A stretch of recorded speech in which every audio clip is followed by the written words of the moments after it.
In the name of Allah, the most gracious, the most merciful.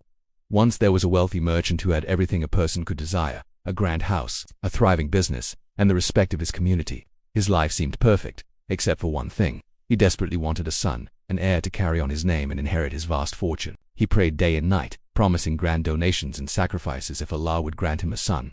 After some time, his wife became pregnant, and the merchant was overjoyed. He started making preparations, dreaming of the day his son would be born. He told everyone, "My son will be the greatest merchant of all." But when the day came, Allah blessed him not with a son, but with a beautiful, healthy baby girl. When the news reached the merchant, his face fell. He became distant and sullen. He felt a deep sense of disappointment, almost shame. He avoided his friends and even his own wife and newborn daughter. He saw the birth of his daughter not as a blessing but as a failure of his prayers. He became so consumed by his sorrow that his business began to suffer, and his health started to decline. One night he had a powerful dream. In his dream he saw the day of judgment. He was standing before the gates of paradise, but they were firmly shut. He tried to push them open, but they wouldn't budge. He pleaded, but no one answered. Then, he heard a gentle voice. He turned and saw his daughter, now a grown woman, radiant and serene. She walked to the gates, and they opened for her. She turned to him, her eyes filled with love and compassion, and said, "Father, the gates of paradise are opened through righteous deeds and gratitude, not through sons or worldly wealth." Then, he saw another scene. He was standing before the gates of hellfire, and the flames were raging, reaching out to pull him in. He was terrified. Just as the fire was about to consume him, his daughter appeared again.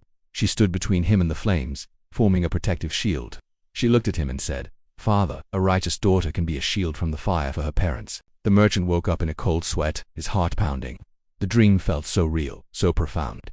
He rushed to his wife's room where she was cradling their baby girl. He looked at his daughter, truly looked at her for the first time, and tears filled his eyes. He saw not a disappointment, but a tiny, precious soul, a gift from Allah. He realized how blind he had been, chasing his own desires while ignoring the immense blessing right in front of him. He gently took his daughter into his arms, kissed her forehead, and whispered, "Forgive me, my child. You are not a burden. You are my blessing. You are my shield." From that day on, the merchant was a changed man. He poured all his love and attention into raising his daughter. He taught her about Islam, gave her the best education, and involved her in his business.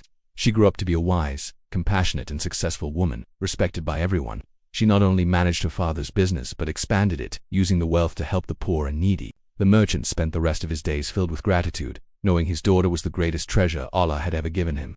This story reminds us that in Islam, both sons and daughters are equal blessings from Allah. The Prophet Muhammad, peace be upon him, loved his daughters immensely and taught us that raising daughters with love and righteousness is a path to paradise. Let us cherish the daughters in our lives, for they are truly a mercy and a blessing from Allah. Thank you for watching.